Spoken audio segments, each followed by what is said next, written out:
Got it? No, I don't. Where's the? Yeah. Well, that's the way to put a little competition. Hide the answer. I'm not too technological, so appreciate the opportunity to be here this evening. My name's Dwight Leslie. I farm in Robertson County along with my brother. For the past 33 years, I worked in the farm supply business, so these guys talking about fertilizer, I felt like the devil in the church house today. So made my living selling fertilizer and applying chemicals, and still that's a big part of the business. Work for Hinton Mills right now, and I've been at Cynthiana since 1988, started out with Burley Belt Chemical Company. Our farm is in Mount Olivet, Kentucky. We're right on the Licking River, Harrison County, Robertson County line. Let's see which way we're going here. It's not working. We're starting good here. Sorry. So this is forward here. Okay. Backwards. Okay.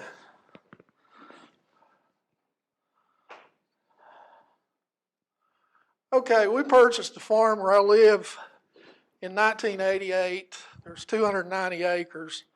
My brother and I purchased it together. He taught school till he retired a couple of years ago. We currently run 125 cows, cow-calf operation. We got some boar nanny goats, kind of as a little sideline. We do 20 acres of alfalfa. We got 40 acres of orchard grass timothy. The rest of it is in pasture, and then we do a wildlife management area. When we first bought our farm, we were running about 65 cows. We raised 15 to 20 acres of tobacco. We had 100 ewes. And we went along that way from 1988 till all of a sudden in 2004 was the big deal with the tobacco buyout. And caused some real soul searching. We were doing well, but we really weren't doing what we wanted to do.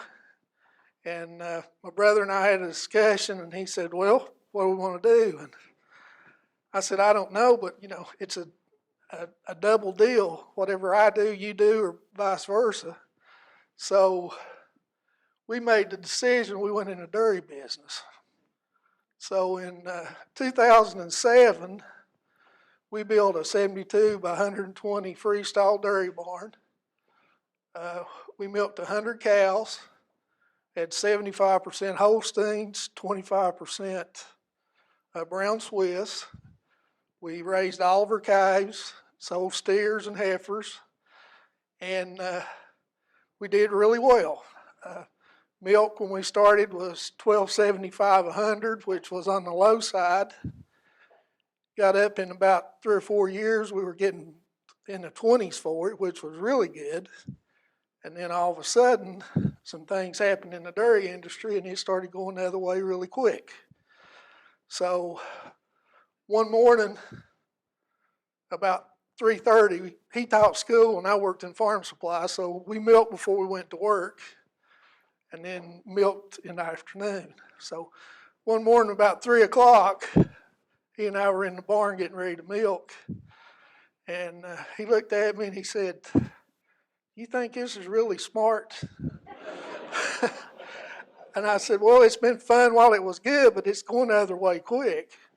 So, you know, we have production cost, the price fluctuation of milk, and labor. If you're milking cows or anything else, that's about impossible to find. So the two of us was doing it all. I mean, we basically lived at that place. So in 2018, we decided to sell the dairy herd. And I guess that was another soul-searching event. Probably the hardest thing I've ever done is load 150 cows on trailers and quit milking. But anyway, for about 3 months, it's kind of solemn, but we did get over it. So one night at the kitchen table, we said, what are we going to do? So we had a farm, we had to deal with it.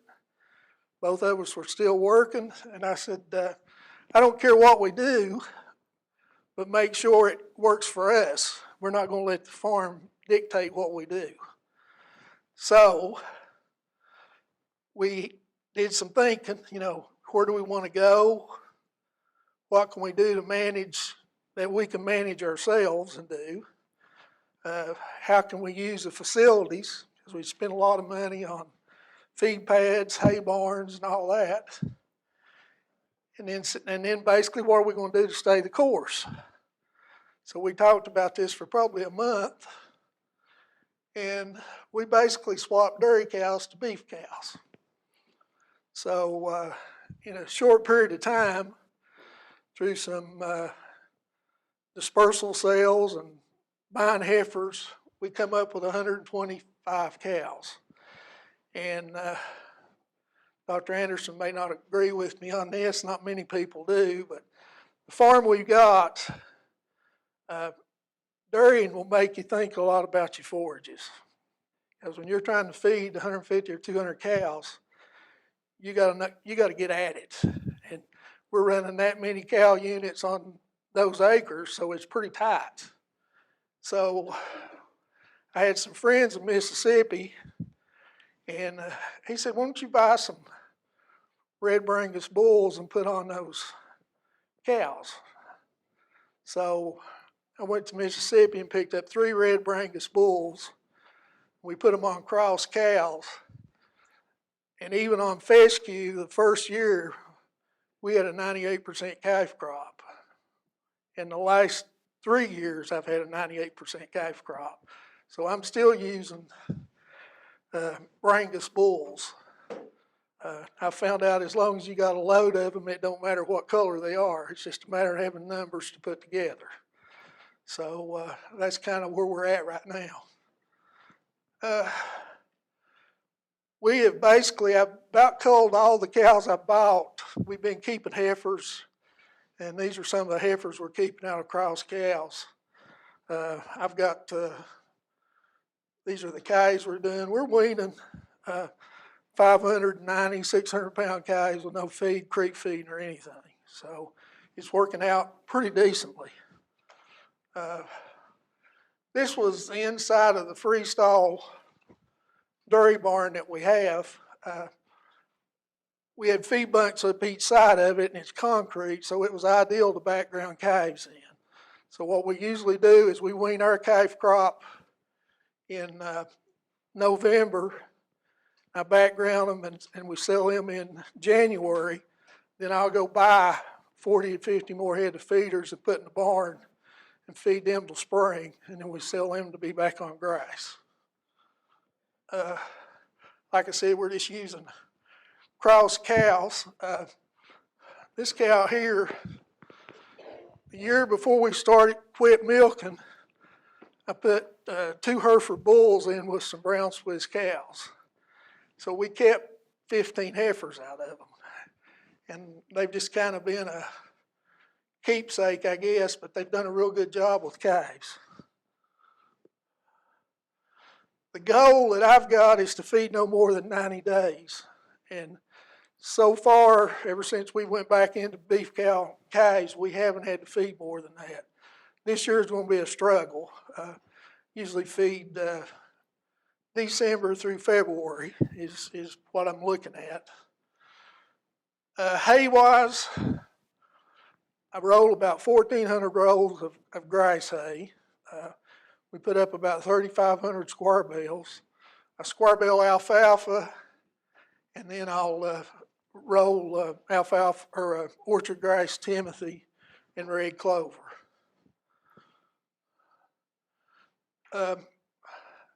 Another thing that we do, I've got about a 50-acre pasture field, and every year, and this is on the whole farm, the goal is to seed 8 pound of red clover and 2 pound of ladina frost seeded.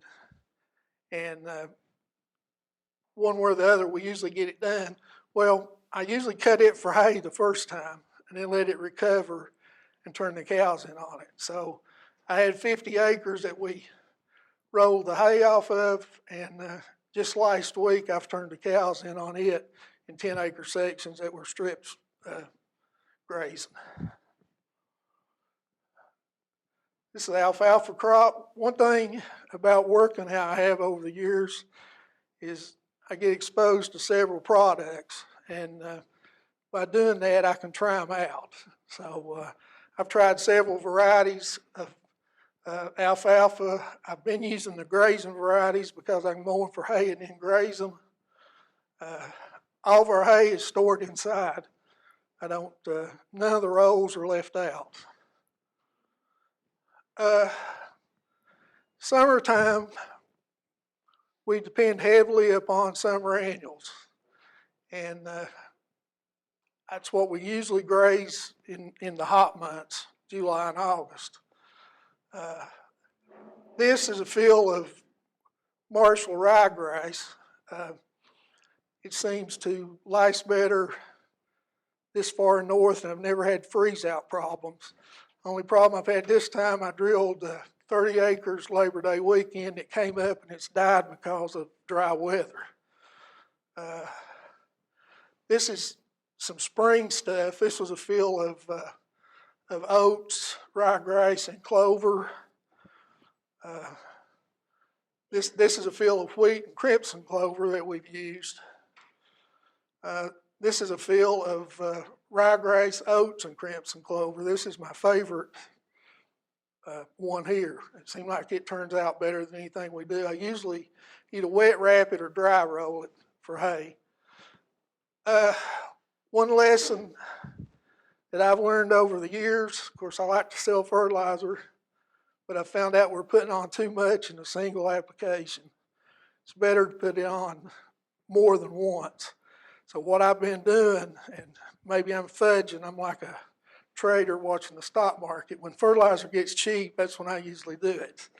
I'll put on an application early March, then again about June, and then we did some last week, just to let it go over the winter. The goats are a different story. This was kind of a novelty thing that my brother wanted to do, but it's turned out to be very profitable. We've got 40 boar nannies. They'll start kidding in about 2 weeks from now. That way we hit show market in March, and then you hit, on the slaughter market, you hit the Easter market for slaughter. We'll average, on 40 last year, we ended up with about 2.2 kids. We sell them at 70 pounds. I think they averaged like $2.69 a pound, so pretty profitable venture. The last venture I've done, and this was kind of, I don't know, just a spur of the moment thing. I despise deer season. A lot of people like to hunt. I don't like to hunt. So every time I turned around, somebody was wanting to hunt. So we had a discussion one night, and I said, we're going to solve this. We're going to lease it out. So I've got 30 acres of woods on the back of the farm, and that's where we manage for wildlife. I put out feeders, and the last 3 years, first day of bow season, 2 hunters is tagged out, and we charge by the deer. If you kill a deer, you pay. If you don't kill one, you don't pay. And it has been a very profitable venture. Farming, you got to have a little fun, so we got 10 longhorn cows, just a half for the sake of having. And then I got my dogs. You got to have a little bit of fun with the dogs. So that's the only employee you got that shows up and asks for nothing. So that's the way I look at that. But anyway, that's pretty much my story. Like I said, I've been around a long time. I've done a lot of things in farming, but it's kind of been a venture, but I don't regret any of it. I saw this in a text, and it's on, I think Mr. Hinton that owns our company's got it in his office. It says our task must be to free ourselves by widening our circle of compassion to nature. You got to work with it basically and not against it. So it's a pretty good saying. So that's all I have. Any questions, I'll be glad to ask.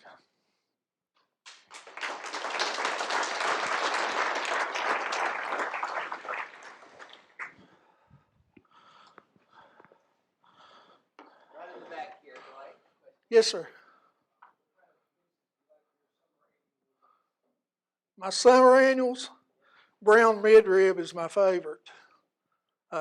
We use more of it than anything else. I usually take usually about a 40-acre field. I let it get up probably 16 to 18 inches. I section it off in 5-acre fields, sections, and then run the cows through it. So it does some pretty good grazing. So that's sorghum Sudan grass? Or? That's brown midrib sorghum Sudan. Yeah.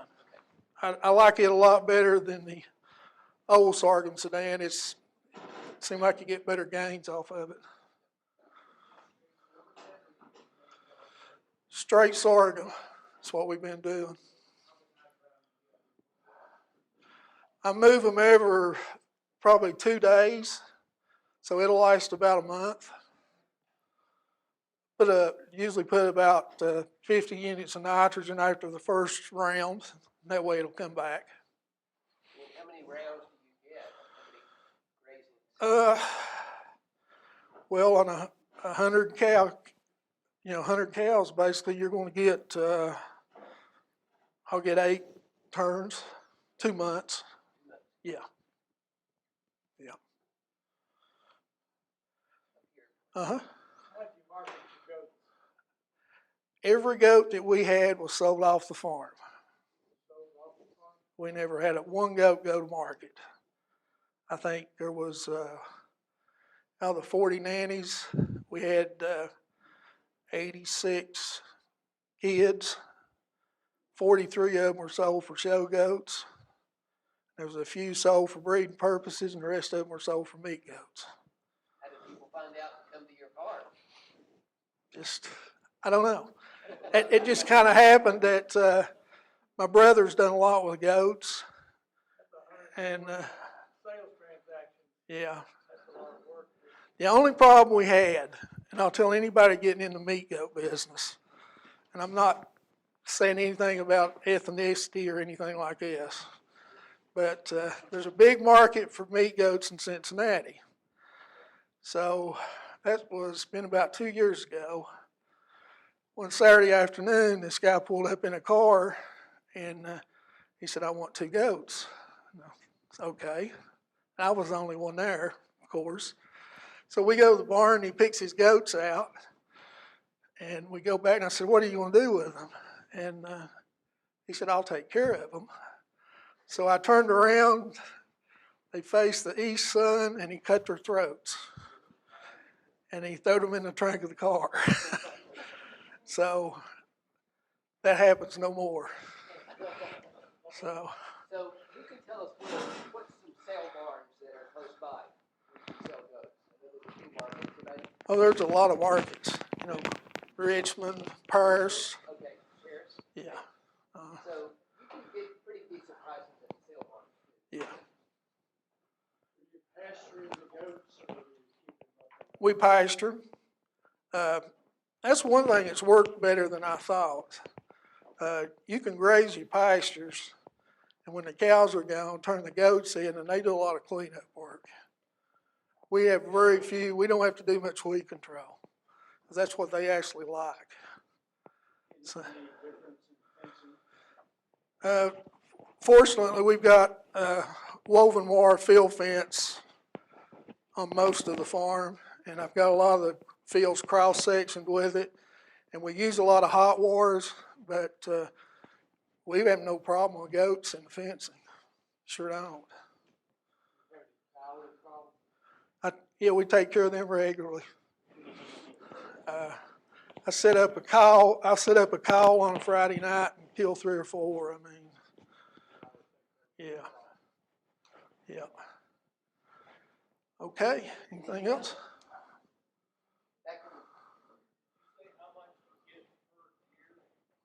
I didn't.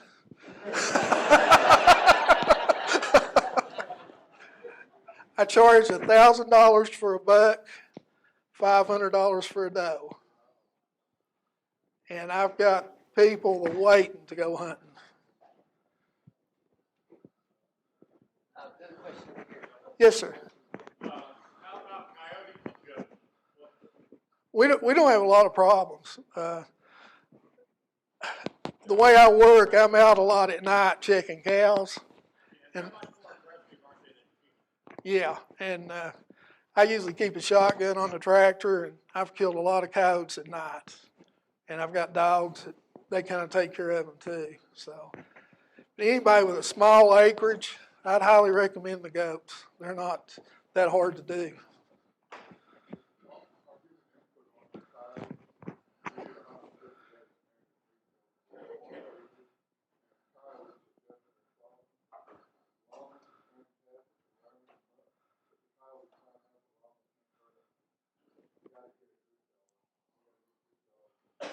Yeah.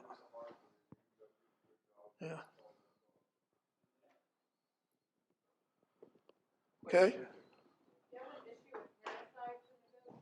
I haven't. And I think that's because we're running them on so many acres. And we've just got a routine. We worm every 3 months. I rotate wormers every time I do it. So we haven't had to be honest about it, we haven't had any issue with goat problems. And I was told never run goats and cattle, but that's not, we haven't had any issue. That's like deer and cattle. We don't have any problem with that. If you manage your farm for your cows for grass, the deer will be there too.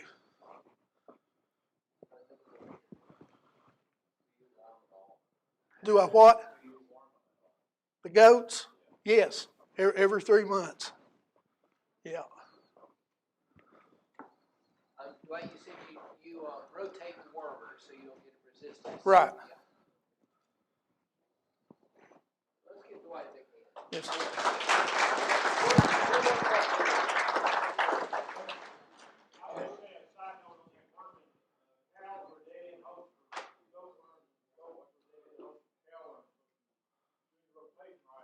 Right. Right.